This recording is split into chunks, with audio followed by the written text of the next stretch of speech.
Yesus menyeberang Danau Galilea dengan sebuah perahu. Tuhan Yesus tidur di buritan perahu itu. Keadaan yang tadinya tenang tiba-tiba berubah. Angin taufan datang menerpa, ombak besar datang, dan air masuk ke dalam perahu. Murid-murid sangat ketakutan dan membangunkan Tuhan Yesus sambil berkata, "Tolong guru, apakah engkau tidak peduli kalau kami binasa?" Tuhan Yesus bangun dan dia menghardik angin itu dan berkata kepada danau itu, "Diam, tenanglah." Apa yang terjadi? Angin itu reda dan danau menjadi teduh sekali. Tuhan Yesus berkata kepada murid-muridnya, "Mengapa kamu begitu takut? Mengapa kamu tidak percaya?" Mereka menjadi sangat takut dan berkata seorang kepada lainnya, "Siapakah gerangan orang ini? Sehingga angin dan danau pun taat kepadanya." Bukankah keadaan pada waktu itu mirip dengan keadaan hari-hari ini? Tadinya keadaan tenang-tenang saja, tetapi ketika memasuki tahun 2020, tiba-tiba kita dikejutkan oleh badai yang datang menerpa. Dalam tempo sekitar 4 bulan, COVID-19 dengan cepat menyebar dari Wuhan, China, dan saat ini hampir ke seluruh bagian dunia ini. Krisis ekonomi mulai melanda dunia, termasuk Indonesia. Paparan COVID-19 di Jakarta dan sekitarnya melebihi tempat-tempat lainnya di Indonesia. Banyak orang-orang yang kita kasihi meninggal dunia. Orang-orang mulai panik, ketakutan, sangat khawatir melihat kejadian ini. Kita mulai berteriak-teriak kepada Tuhan Yesus meminta pertolongan. Tetapi sepertinya Tuhan Yesus tidak menjawab. Tetapi seperti yang terjadi pada waktu itu. Pada waktunya Tuhan Yesus akan menghardik kepada COVID-19, kepada krisis ekonomi. "Diam, tenanglah." Setelah itu kita akan terheran-heran melihat bahwa semua kejadian mencekam ini akan berhenti, akan berlalu. Saya percaya setelah kejadian ini akan banyak orang bertanya, siapakah gerangan Tuhan Yesus sehingga COVID-19 dan krisis ekonomi menurut perintahnya? Siapakah sebenarnya Tuhan Yesus itu? Dia adalah Allah yang menjelma menjadi manusia. Segala sesuatu dia yang punya. Segala sesuatu harus menurut perintahnya. Termasuk COVID-19. Termasuk krisis ekonomi. Jadi melalui semua peristiwa ini, akan banyak orang yang tahu bahwa Tuhan Yesus adalah Allah yang menjelma menjadi manusia. Dan akan menyelamatkan umat manusia. Akan banyak orang yang berseru kepada nama Tuhan Yesus. Dan mereka yang berseru akan diselamatkan.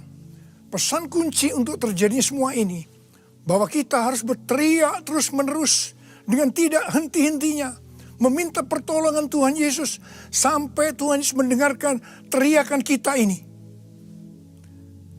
Tuhan berkata dalam 2 Tawarikh 7 ayat 13 dan 14, kalau kita melihat Tuhan menutup langit sehingga tidak ada hujan, dan Tuhan menyuruh belalang memakan habis hasil bumi, di mana semua ini berarti krisis ekonomi. Juga kalau kita melihat Tuhan melepas penyakit sampar di antara umat Tuhan. Ini berbicara tentang COVID-19. Tuhan meminta agar kita, semua orang-orang percaya, merendahkan diri, berdoa, mencari wajah Tuhan, serta berbalik dari jalan-jalan yang jahat.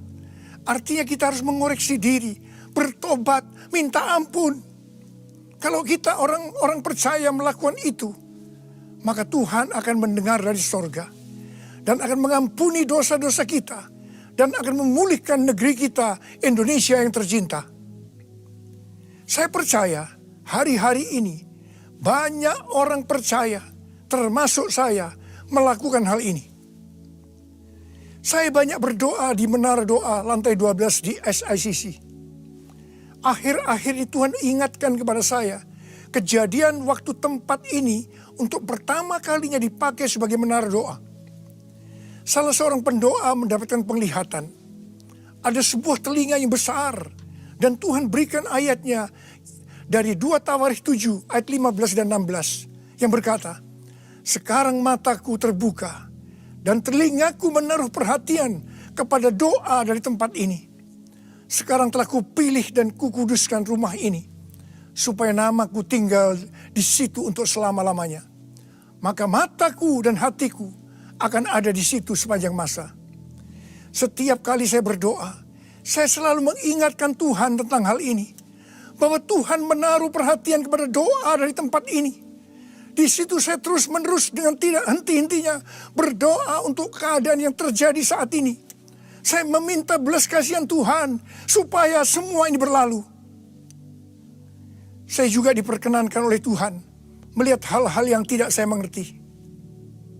Dalam pergumulan itu, saya berkata kepada Tuhan, Tuhan, saya tidak mengerti akan semua ini, tetapi saya menerima segala keputusan Tuhan.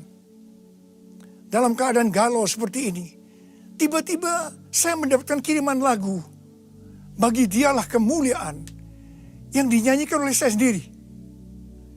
Ketika saya menyimak lirik lagu itu, saya menangis. Lirik lagu itu diambil dari Roma 11 ayat 33 sampai dengan 36. Oh, alangkah dalamnya kekayaan, hikmat, pengetahuan Allah. Sungguh tak terselidiki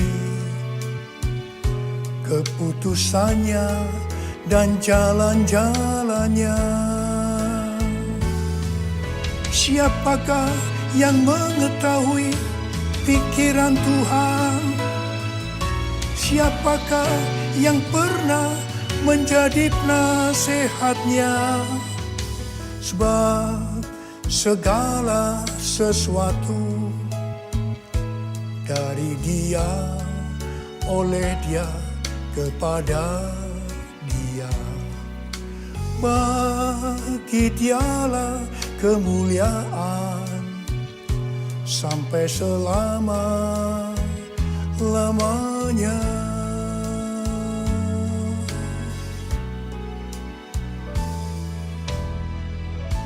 Di sini saya disadarkan oleh Tuhan bahwa siapa saya ini yang sebagai manusia sepertinya harus mengerti semua pikiran Tuhan.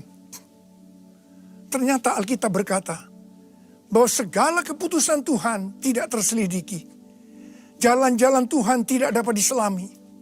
Engkau Tuhan yang berdaulat. Sebab segala sesuatu adalah dari Tuhan dan oleh Tuhan dan kepada Tuhan. Bagi Tuhanlah kemuliaan sampai selama-lamanya. Apakah saudara juga berdoa kepada Tuhan agar badai COVID-19 dan krisis ekonomi ini segera berlalu? Ada berapa banyak yang berkata, tolong Tuhan Yesus, tidakkah Engkau peduli kalau kami binasa? Seperti yang terjadi pada waktu itu. Tuhan akan berkata kepada kita, mengapa engkau begitu takut? Mengapa engkau tidak percaya? Saya diingatkan oleh seorang pendoa syafaat yang berkata kepada saya bahwa tulah di Mesir berhenti setelah anak domba Paskah disembelih. Kemudian setelah itu saya diberikan satu pengertian. Dan saya bertanya kepada Tuhan, Tuhan, apakah COVID-19 ini akan mulai reda atau menurun pada waktu Paskah? Setelah itu ada yang memberikan kepada saya nubuatan Chuck Pierce yang dituliskan dalam charismanews.com.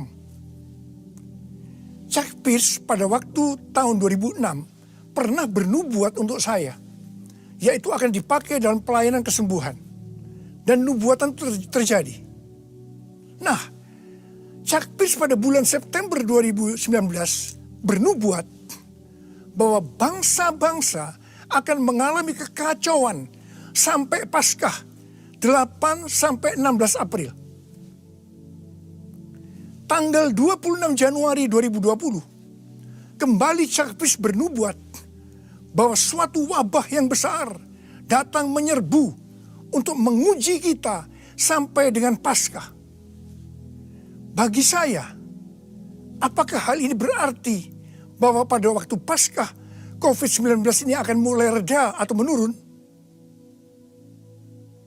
Hal yang mirip juga dikatakan oleh Cindy Jacob kepada Chuck Pierce pada tanggal 3 Januari 2020. Cindy berkata bahwa dalam 3 bulan pertama di tahun 2020, agar Chuck Pierce berhati-hati untuk perjalanan internasionalnya dan harus banyak beristirahat.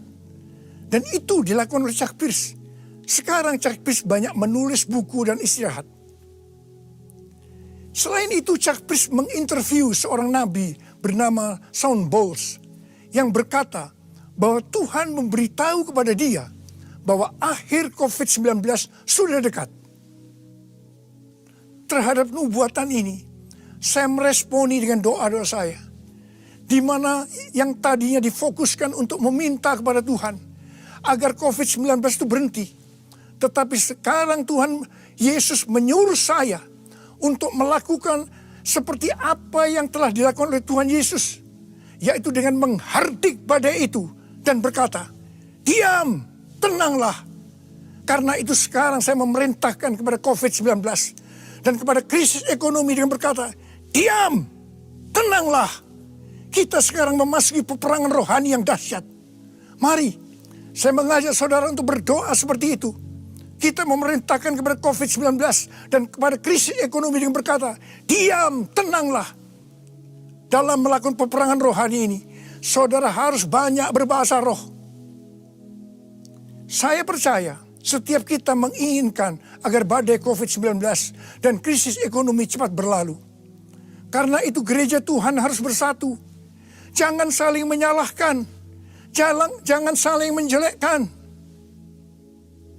Saya percaya melalui peristiwa ini justru Tuhan mengendaki agar gereja Tuhan menjadi satu. Unity. Seperti yang dikatakan dalam Yohanes 17. Bahwa unity adalah kunci utama untuk terjadinya penuaian jiwa-jiwa.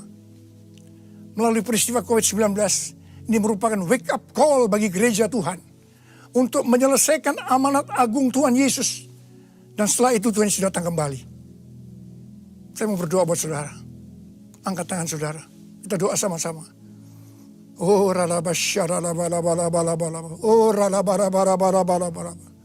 Tuhan, kau melihat keadaan anak-anakmu saat ini Tuhan. Mereka membutuhkan pertolongan Tuhan. Dan kau hari ini memberikan kepada kami cara untuk menyelesaikan semua ini. Engkau mau ya Tuhan, kami yang percaya sekarang memerintahkan kepada COVID-19, memerintahkan kepada krisis ekonomi. Diam, tenanglah.